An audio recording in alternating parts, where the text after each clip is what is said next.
Hello everyone, this is Vinita Bishnoi. Welcome to my channel. So again fertilization topic का ही हम सारे events discuss कर रहे हैं. अभी तक हमने लास्ट वीडियो में डिस्कस किया है sperm when enters in the female reproductive tract. So sperms को क्या क्या हर्डल्स आ रहे हैं और किस तरीके से वो फिलोपियन ट्यूब तक पहुंचते हैं. सेकेंड, कैपेसिटेशन हो रहा है, किस तरीके से स्पर्म ओवा एक दूसरे को रिकॉग्नाइज करते हैं. And the last one which we have discussed is कि एक्रोसोम में से जो एंजाइम्स निकलते हैं वो किस तरीके से डाइजेस्ट करते हैं corona radiata and zona pellucida को. Now the next step will be formation of fertilization cone. अब फर्टिलाइजेशन कोन क्या होता है? अगर मैं ओवा का स्ट्रक्चर ड्रॉ कर रही हूं इस तरीके से, सो this is the vitelline membrane. Vitelline membrane में इस तरीके से एक जगह पे कोन शेप स्ट्रक्चर बन जाता है which is near to the sperm. इस तरीके से जो स्पर्म है, स्पर्म जहां पे बहुत क्लोज आ जाता है उस जगह पे एग मेम्ब्रेन पे इस तरीके का कोन बन जाता है. और आपको पहले से ही पता है कि ये जो एक्रोसोम है ऑलरेडी वो एक्सपोज्ड है. इससे क्या होगा? फर्टिलाइजेशन कोन जो है it is formed on surface of egg membrane. So because of this जो विटेलाइन, फर्टिलाइजेशन कहां पे? एग मेम्ब्रेन मतलब vitelline membrane.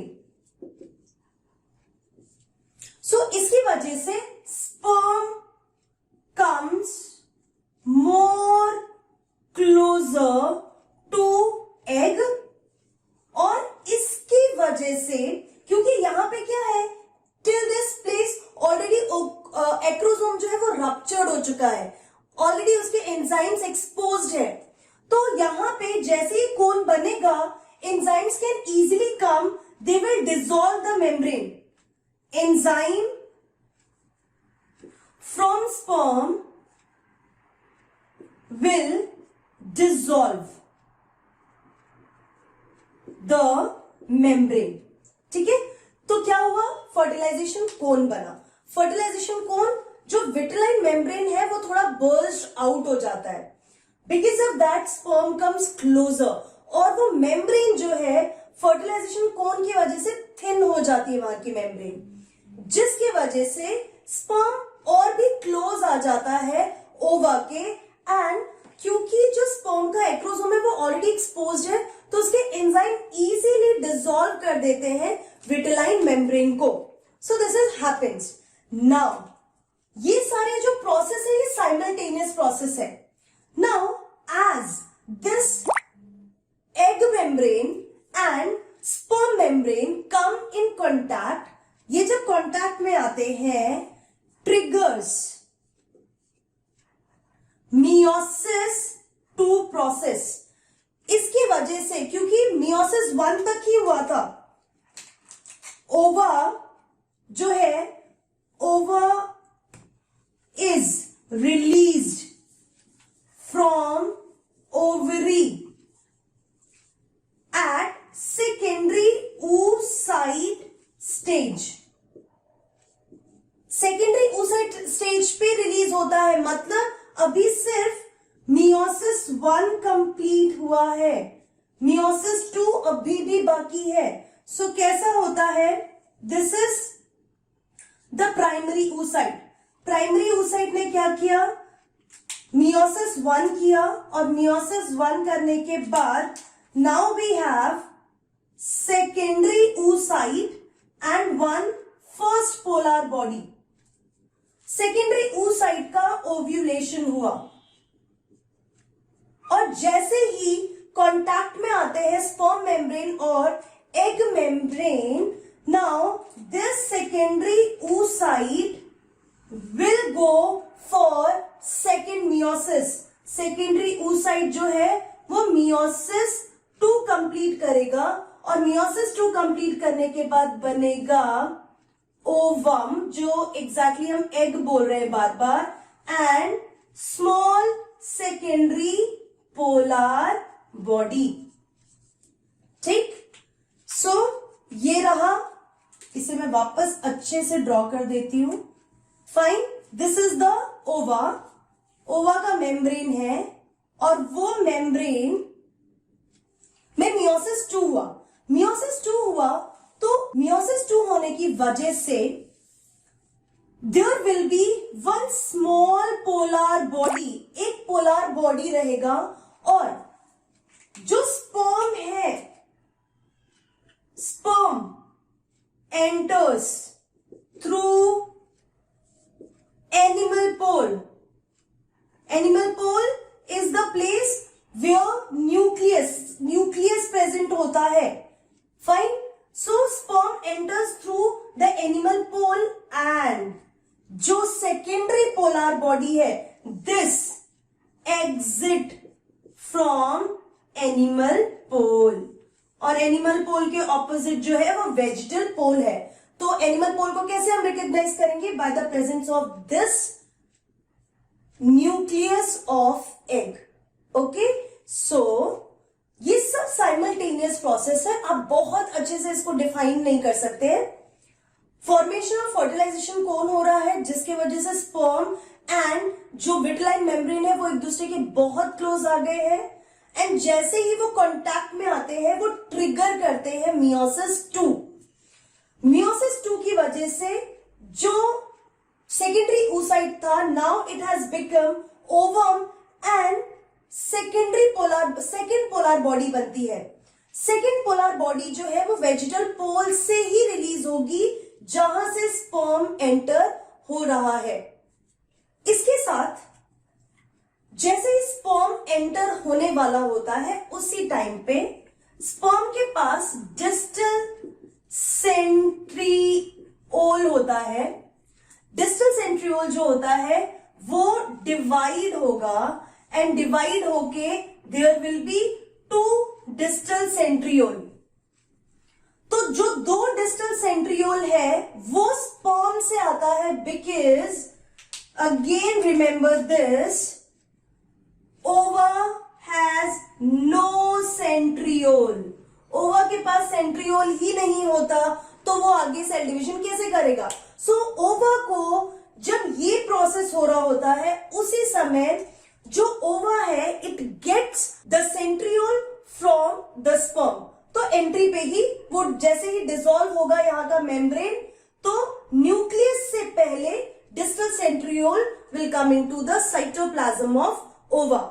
Now, after all this, the next step which is going to happen is cortical reaction, और जो fertilization membrane होता है fertilization membrane होता है उसका बनना। So, take a screenshot, तब हम उस टॉपिक पे पहुंचते हैं। Next step is cortical reaction, or you can say formation of fertilization membrane. ये टॉपिक स्टार्ट करने से पहले I just want to make the diagram. तो अगर हम ओवा का डायग्राम बनाते हैं, so this is vitelline membrane. Vitelline membrane के बाद जो साइटोप्लाज्म है उसके 2 रीजन्स हैं। एक जो डेंसली पैक्ड रीजन है साइटोप्लाज्म का, जहां पे डेंस ग्रैन्यूल्स प्रेजेंट होते हैं, that part of cytoplasm is called axoplasm, जिसको कॉर्टेक्स भी बोल सकते हैं। एंड जो लेस डेंस एरिया है, जहां पे जो सेंटर में प्रेजेंट होता है, उसको हम ओप्लाज्म बोल रहे हैं। अब जैसे ही स्पर्म कांटेक्ट में आता है विटेलाइन मेम्ब्रेन के,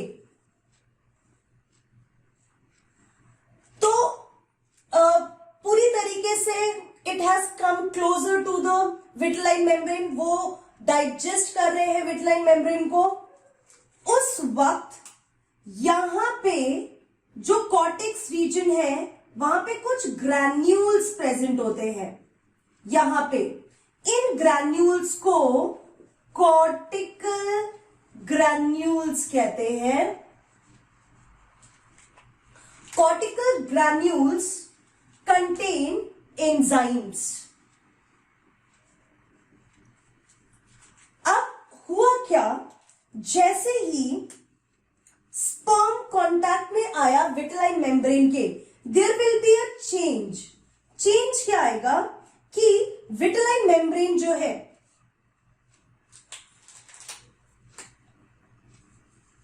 स्पर्म, जो विट्रिलाइन मेम्ब्रेन है,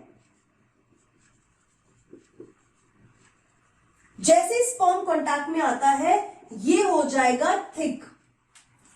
थिक होने की वजह से ये इस तरीके से थिक हो जाएगा विट्रिलाइन मेम्ब्रेन। जैसे ही क्लोज आ चुके हैं स्पर्म एंड विट्रिलाइन मेम्ब्रेन, उस वक्त ये जो कॉर्टिकल ग्रैन्यूल है it will stick to the inner vitelline membrane. Inner side में विट्रिलाइन मेम्ब्रेन के इस तरीके से cortical granules,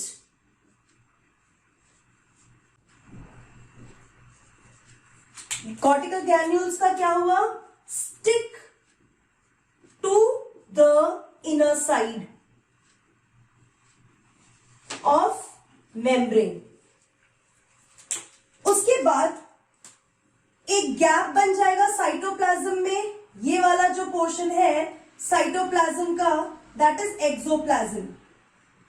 so there will be a gap between the cytoplasm and the vitelline membrane. This gap is called पेरीविट्रिलाइन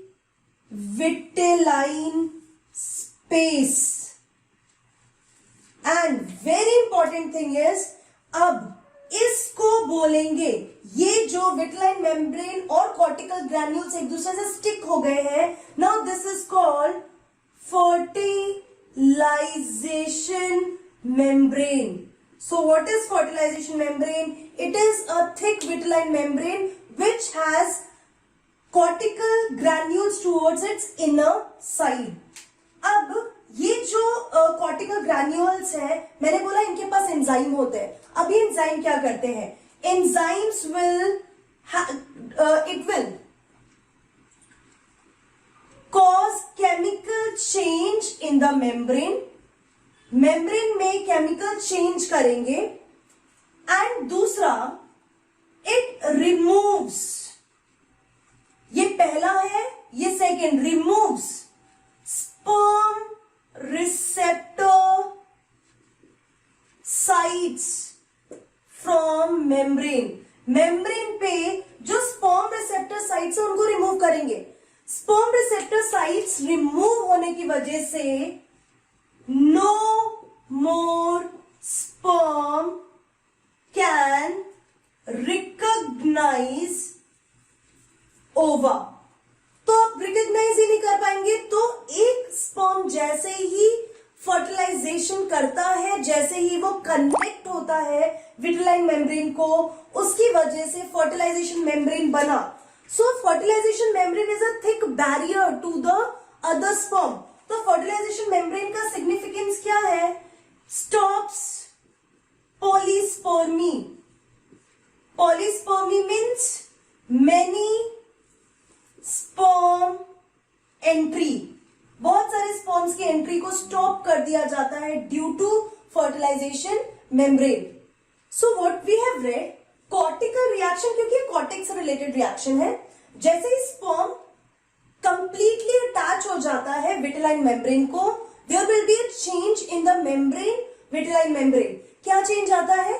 जो cortical granules exoplasm में present होते हैं, that will come and connect to the inner side of vitriline membrane. Vitriline membrane thick हो गया. Now the granules in vitriline membrane will be called fertilization membrane. Fertilization membrane बनने के बाद there will be no other sperm can fertilize the same ova. अब ये जो cortical granules होते हैं इनमें एंजाइम्स होते हैं। ये एंजाइम्स जो केमिकल चेंजेस करते हैं, एक तो मेम्ब्रेन पे, दूसरा ये रिमूव कर देते हैं स्पर्म रिकॉग्निशन रिसेप्टर्स को। स्पर्म रिसेप्टर्स को इस मेम्ब्रेन से रिमूव कर देते हैं ताकि दूसरे स्पर्म इनको रिकॉग्नाइज ना कर सके और एंट्री ना हो सके। तो फर्टिलाइजेशन मेम्ब्रेन क्या कर रहा है? It is stopping the polyspermy, fine. और जो स्पर्म से एंटर हो रहा है मेम्ब्रेन के अंदर, that is nothing but the nucleus of the sperm. So I am writing here nucleus of sperm enters the egg. So this is all about fertilization. fertilization में अभी तक मैंने आपको बता दिया है। आज के वीडियो में मैंने आपको बताया किस तरीके से मियोसिस 1 स्टार्ट होता है, फर्टिलाइजेशन कोन बनता है, कॉर्टिकल रिएक्शन होता है, फर्टिलाइजेशन मेम्ब्रेन बनता है। Now in the next video we will discuss about the last part of the fertilization. Till then keep learning and be safe.